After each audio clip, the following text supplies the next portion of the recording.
Before we begin reading today, I'd just like to give a brief warning. We're probably going to talk about your very favorite thing. It may be challenging. Now, I'm not talking about specific favorite things. I'm not going to sit up here and name stuff like, NASCAR or your favorite food or football or anything like that. That's not what I'm doing. But what I am going to ask you to think about is, what do you spend a lot of your time doing? What are you committed to in your life? And I want you to compare that to your relationship with God and how you treat God in that relationship. And please remember, I will never preach anything that I don't have to wrestle with myself, okay? So let's dig into the Word. It comes to us from the Gospel of Matthew. And this is Jesus speaking, chapter 6, starting in verse 19.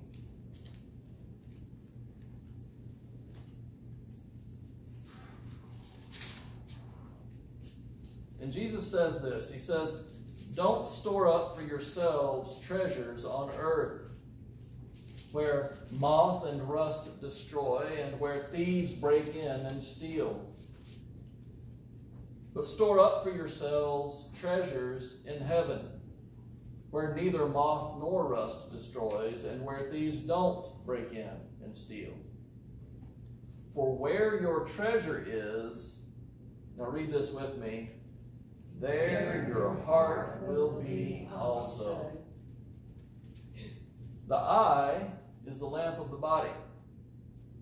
If your eye is healthy, your whole body will be full of light. But if your eye is bad, your whole body will be full of darkness. So if the light within you is darkness, how deep is that darkness?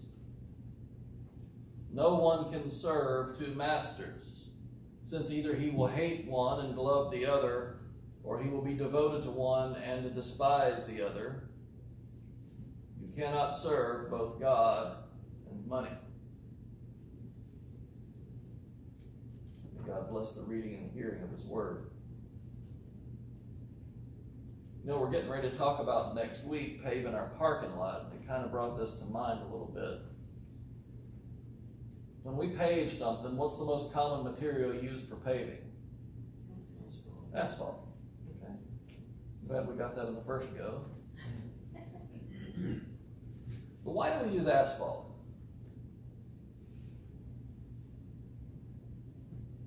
It's got certain properties, doesn't it? It binds together and gets Yeah, hard. it binds together. It's got tar and products in it, makes it all stick together. But after it hardens up and it becomes a certain type of surface. But there's another property to it that really makes it useful. Is it really that expensive? To be honest with you, the labor to put it down is actually your big cost. But the asphalt itself, the product, is it that expensive? It's just common stuff that comes out of the ground. The petroleum has to be processed a little bit, but other than that, it's pretty common stuff that comes out of the ground. And what do we do with it? We drive our cars on it, we walk on it, we treat it like dirt, right? All right, bear with me a second.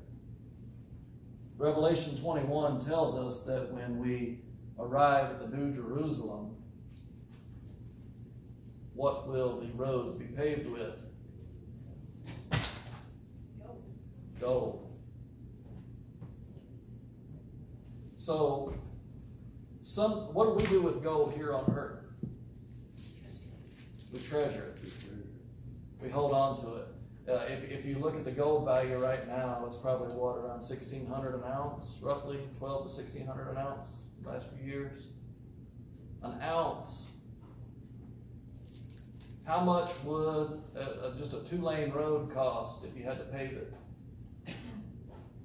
just through a one block of downtown Sanford. There'd be a lot of zeros in that number, wouldn't there? But yet in heaven, one of the things that we cherish most on this earth, in every society that's out there, it is a material that God considers to be able, its value is that we will walk on it. That should tell us something about how we should view the things of this world. Because it seems like our values get messed up, and we take things that we pull out of the ground and things that we create, and we put them in the place where really God should occupy. And sometimes it's not even things sometimes we worship things that we don't have a physical form for. Sometimes, and I was terrible about this for a long time. I was really devoted to my work. I had a lot of who I was, my identity, tied up in my job.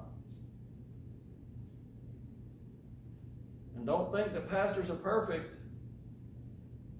Even though they're not working, a job outside the church and they're working for God, they can still get a lot tied up in the work and not in the one who gives us the work. So we're not perfect. But we can easily put things in the place that God should occupy in our lives. Our scripture tells us that we don't store up treasures on earth. And then he tells us a little bit later, store up treasures in heaven. And the difference here is that it has to do with our view of life.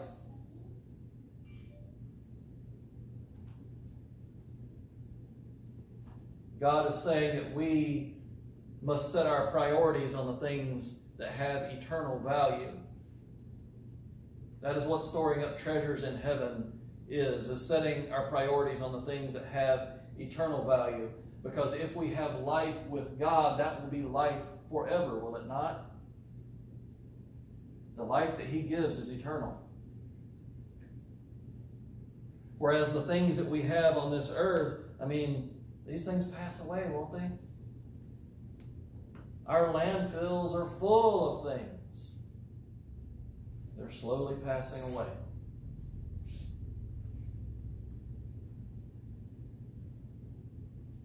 So what is your priority on these things? Are you prioritizing the things that will last forever? Are you prioritizing the things of God, the things of the Spirit? Are you prioritizing things like the love that you have in your families, that itself comes from God?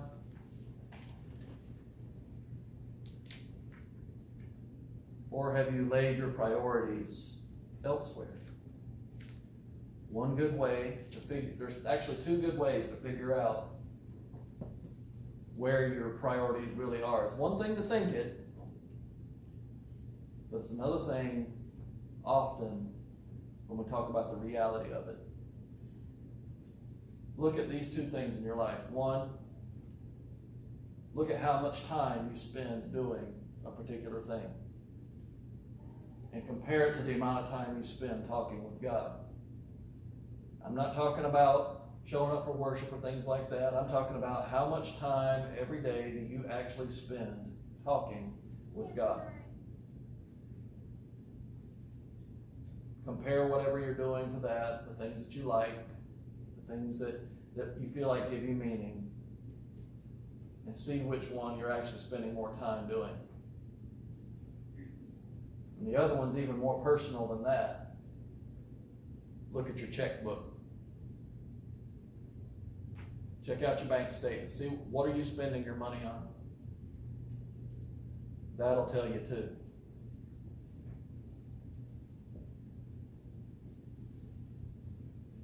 I encourage you to be looking towards the treasures that we can lay up in heaven. Because the things that you prioritize, at least if I'm reading this passage right, because he says in verse 21, where your treasure is, there your heart will be also, right? So the things that you prioritize, the things that you treasure, they give access to your soul. And that's what he means when he gets to these next couple of things. He says the eye is the lamp of the body. Maybe instead of lamp, think of it as the window. You've heard the phrase, the eyes are the windows to the soul.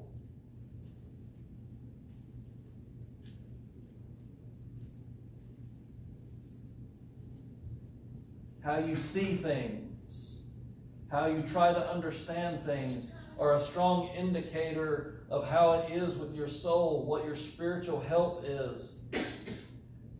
And those things can either have a cost or a reward associated with them.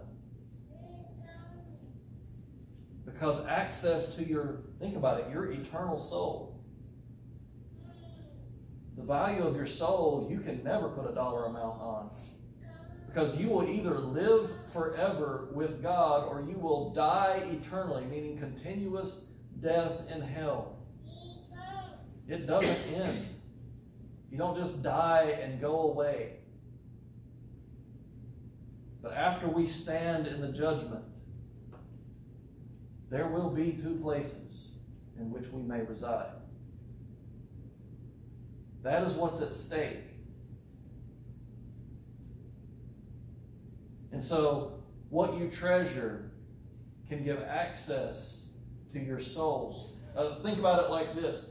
This last Tuesday, I don't know if any of y'all noticed, and I'll just ask this, how many people like to shop at Amazon? I'm raising 2 hands for a reason.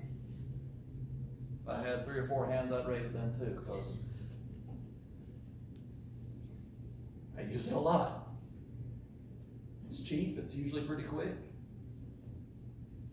And usually has a good variety of things. This last Tuesday, part of Amazon went down. And it wasn't even Amazon's fault. It was this company called Fastly. You know, whenever you cruise the internet, all that information has to be stored somewhere, right? And it's in different places all over the world, and certain companies provide that space. And so Amazon had contracted with this company called Fastly, and Fastly has contracts with like the government of the United Kingdom, different agencies inside, our government. Amazon is a big one. Microsoft has some stuff with that. All these big companies use Fastly somewhere.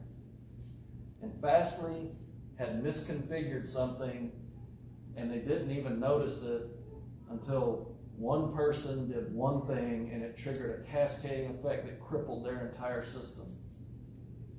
They were down for 49 minutes.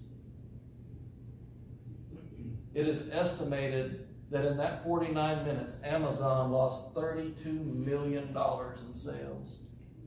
Because not the product itself, the access to it went down. That's almost $7,000 a second. That's how important access is. When the access goes down, it can cripple things. And so think about the access to your soul. What treasures are you allowing access into your soul? What are the things you're placing in the place of God? This is more important than anything Amazon can deal with, by the way. This is your soul. There will be a day when Amazon does not exist anymore. There will never be a day that your soul doesn't.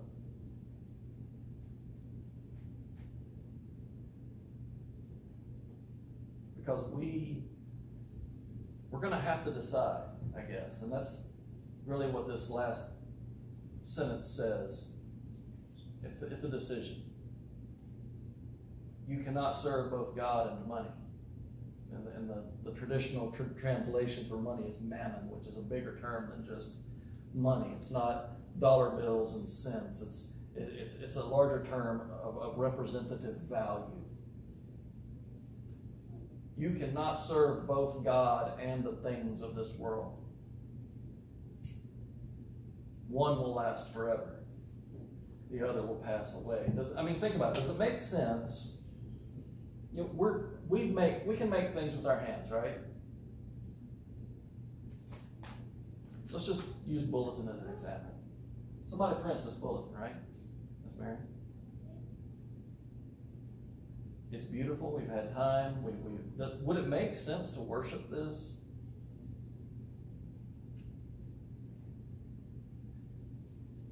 Yet one of the biggest complaints that I got as a pastor at my last job is when I changed from color to black and white.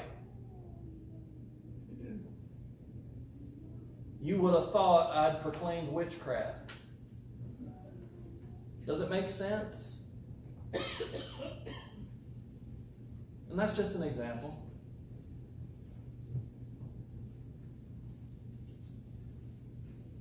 To me, what makes sense is that if my soul is eternal, I shouldn't be serving the things that I can make with my own hands. I should be serving the thing that made me. Because that's where I get my power and my strength from, isn't it? That is where my likeness comes from. That is where my nature comes from. God gives us all these things. He is worthy of worship. The things of this world won't even last 10 minutes in the scheme of history. So who are you serving? Who are you prioritizing? Who or what are you allowing to provide access to your soul? Let it be Jesus.